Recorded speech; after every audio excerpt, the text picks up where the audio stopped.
Konnichiwa. Welcome to my YouTube channel. This is my first video. Di video pertamaku ini, aku akan merekomendasikan kalian sebuah film anime yang menurutku itu top dan seru untuk ditonton saat di remaja. Sebelumnya, perkenalkan dulu, nama aku Aulia Alfiani, umurku 18 tahun. Nah, para wibu pasti kalian tahu dong film-film ini, list-list film ini. Karena film ini dari mulai tahun, aku ambil dari tahun 2010-an sampai 2019, kayaknya ada 2019 juga. Nah, film ini juga memiliki ranking yang menurutku cukup tinggi, antara 7, 8, 9 per 10-an gitu. Pertama kali aku nonton anime itu waktu aku di kelas 11 SMA, di salah satu temanku yang bernama Unyil. Aku selalu minta rekomendasi film-film gitu ke Unyil ini. Pertama tuh aku nonton film anime yang bergenre romance karena aku suka yang percintaan gitu. Pasti kalian para perempuan juga suka yang percintaan kan. Nah, juga aku suka yang fantasi, tentang fantasi gitu. Aku selalu tanya ke Unyil ini, "Nyil, rekomendasiin aku dong film anime, aku lagi gabut nih, lagi gak mood nonton drakor, jadinya aku mau nonton anime." Nah dia ngasih aku list-list ini buat ditonton dan cukup top. Makasih Unyil. Waktu di kuliahanku juga, nah di kampusku juga banyak banget wibu-wibu sejati yang bertebaran di mana-mana. Di setiap fakultas pasti ada wibu, soalnya waktu itu di kampusku ngadain festival anime. Waktu itu Unyil ini, aku satu fakultas juga sama si Unyil ini.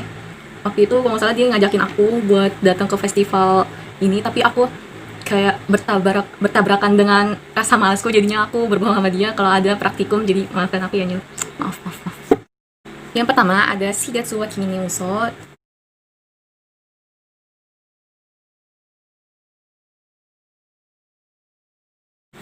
Film ini berjumlah 22 episode, cukup lumayan panjang episodenya, tapi durasinya dikit, cuman antara 22-25 menit gitulah. Tapi top. Film ini kayak cukup sedih di akhir-akhir episode, di episode 20, 22-an itu cukup, menurutku cukup sedih. Sebelumnya aku mau bertanya dulu nih sama kalian yang nonton video ini, pasti kalian punya seseorang yang menjadi alasan kalian melakukan sesuatu, bukan? Yang ada, angkat tangannya punya. Sama guys, aku juga ada. Oke. Kenal di antara musikus cilik, namun pada umurnya yang ke-11, ia kehilangan ibunya dan membuat menjadi down dan trauma. Ibunya itu merupakan alasan dia menjadi seorang pianis. Trauma yang dideritanya mengakibatkan dia menjadi tidak bisa mendengar dentingan piano. Setelah itu 2 tahun berlalu. Selama 2 tahun, Kause ini tidak pernah bermain piano lagi, hingga pada suatu saat dia sedang menunggu sahabatnya di taman. Dia bertemu seorang pemain biola bernama Kaori. Kaori ini perempuan yang ceria dan penuh semangat. Kaori juga mempunyai gaya musik tersendiri yang bebas dan ekspresif, berbeda dengan si Kause ini yang memiliki gaya musik yang kaku dan terstruktur. Kaori secara perlahan menuntun dan mengeluarkan Kause dari traumanya.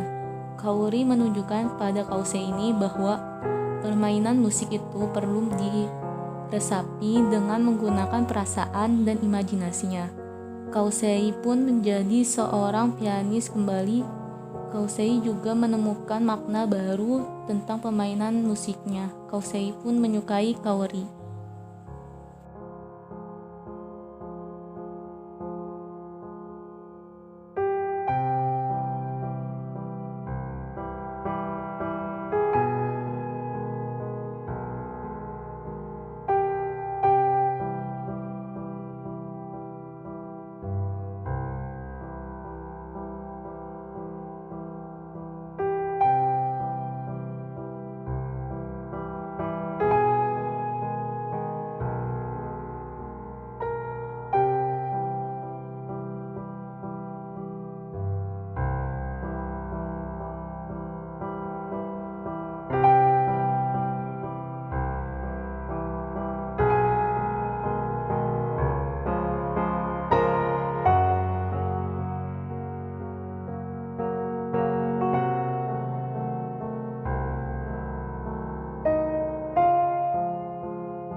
Yang kedua ada film Anohana.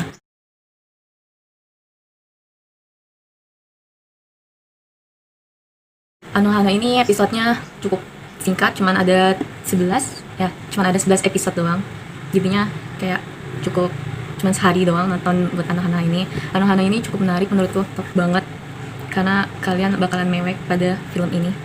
Di episode 8 itu udah mulai bikin kalian sedih lah menurutku. Bukan karena aku yang lebay, tapi emang ini film bagus banget, itu bisa bikin mewek. Banyak youtubers yang merekomendasikan film ini buat ditonton soalnya bikin mewek. Jalan ceritanya itu Kemudian hantunya Menma ini muncul lagi, tapi cuma Jinta yang bisa lihat Menma.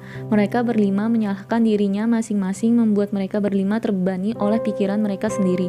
Mereka menghabiskan hari demi hari untuk menghilangkan rasa bersalahnya. Dan mereka juga berubah sikapnya, bahkan sampai menjauh satu sama lain. Awalnya mereka berempat tidak percaya bahwa Jinta bisa lihat Menma ini. Jinta bingung kenapa hanya dia yang bisa melihat Menma. Jinta mengingat bahwa dulu Menma mempunyai sebuah permohonan, tapi dia tidak ingat dengan apa yang diinginkan Menma. Akhirnya mereka berempat membantu Jinta untuk mengabulkan keinginan Menma. Mereka berlima pergi ke rumah Menma untuk mencari tahu apa keinginan Menma sebenarnya. Ibunya Menma memberikan buku diari milik Menma. Mereka berlima mengabulkan semua keinginan yang ada di buku tersebut. Tapi Menma tidak juga pergi. Mereka berlima berkumpul di suatu tempat. Mereka menumpahkan isi hati mereka semua dan mereka kembali dekat. Perlahan tubuh Menma melemas. Lama-kelamaan Jinta tidak bisa melihat Menma. Untuk terakhir kalinya sebelum Menma pergi ke akhirat, Menma mengajak mereka bermain petak umpet.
Yang ketiga ada Orange Feature.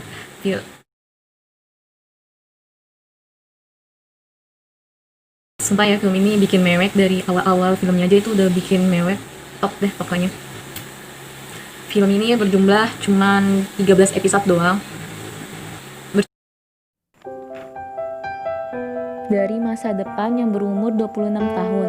Inti dari surat itu, Naho diberi misi untuk menyelamatkan Kakeru dibantu dengan sahabatnya Suwa, Hagita, Azu, dan Takako. Awalnya Naho tidak percaya dengan isi yang ada di surat itu. Surat pertama berisikan bahwa Naho tidak boleh mengajak Kakeru untuk pergi bersama dengan teman-temannya. Pada saat itu Kakeru merupakan siswa pindahan dari Tokyo. Namun Naho ini mengabaikan pesan itu dan Suwa pun sudah terlanjur mengajak Kakeru. Akhirnya mereka pergi bersama. Awal mula permasalahan muncul pada saat itu. Peristiwa demi peristiwa yang ada di surat itu benar terjadi. Akhirnya Naho percaya akan isi surat itu dan melakukan apa yang disuruh surat itu. Naho, Suwa, Hagita, Azu, dan Takako mereka berusaha merubah masa depan mereka. Karena di film ini Kakeru itu di masa depannya dia sudah meninggal, makanya si Naho dari masa depan itu bikin surat buat Naho yang di masa lalu untuk menjaga Kakeru.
Oke, next yang keempat, kita move on dulu dari film-film yang bikin mewek, yang mengandung bawang bombay, bawang merah, bawang putih. Ih, apa sih yang ya. Judulnya judulnya Kokoro Connect.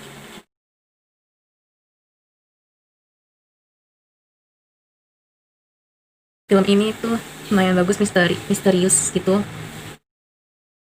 Siswa dari sekolah di Yamabashi, di mana sekolah ini mengharuskan siswanya untuk ikut ekstrakurikuler.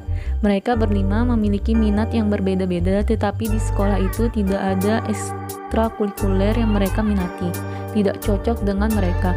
Oleh karena itu, mereka bersatu untuk membentuk klub budaya masyarakat atau dengan disingkat STU-CS. Awal permasalahan dari film ini ketika Aoki dan Yui mengalami kejadian aneh. Mereka bertukar tubuh untuk waktu yang singkat. Kejadian supernatural ini terjadi secara acak di antara kelima anggota STU-CS. Kemunculan sosok misterius menjadikan mereka bertanya-tanya apa yang sedang terjadi. Bukan hanya fenomena bertukar tubuh, ada dua fenomena supernatural yang mereka alami. Adanya fenomena supernatural, mereka menemukan rahasia tersembunyi dari satu sama lain dan luka-luka emosional satu sama lain yang bisa berakhir dengan mencabik-cabik STU-CS dan bisa saja merusak persahabatan mereka ini.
Yang kelima, ada film Kimi ni Todoke.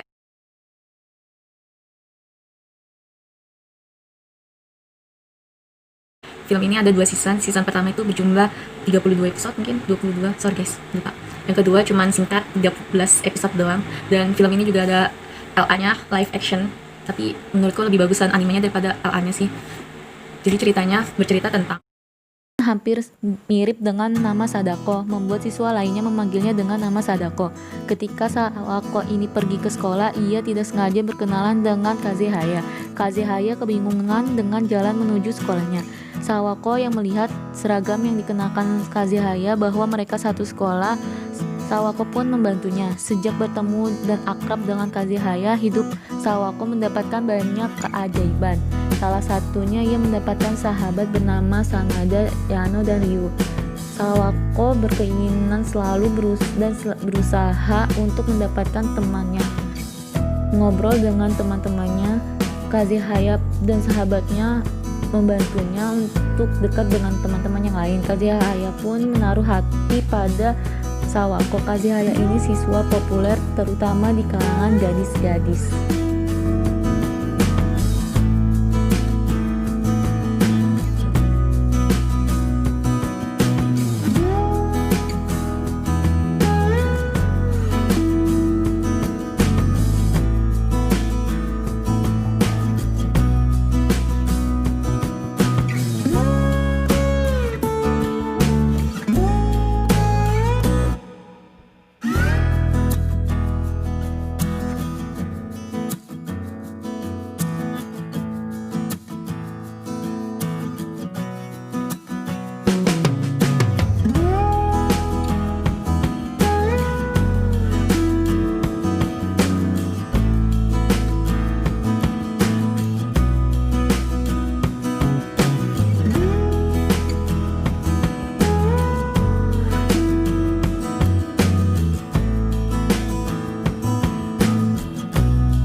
Yang keenam, terakhir dari aku, itu ada Isukan Friends.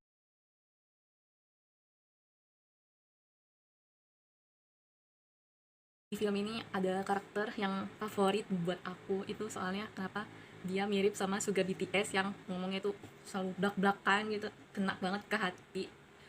Itu cukup bagus untuk ditonton. Film ini cuman 11 episode doang, cerita Gadis yang dingin dan suka penyendiri. Hase ini ingin sekali berteman dengan Kaori, tetapi Kaori selalu menghindarinya. Setelah beberapa kali akhirnya berhasil, Hase ini menyadari bahwa Kaori nggak bisa menghina temannya dalam waktu 1 minggu. Jadi Kaori ini setiap hari Senin ingatan tentang temannya akan hilang. Tapi Hase bersikeras dan bertekad untuk selalu menjadi sahabat Kaori. Apapun terjadi, dan ada satu karakter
aja list yang aku kasih untuk kalian, wajib ditonton saat di rumah aja.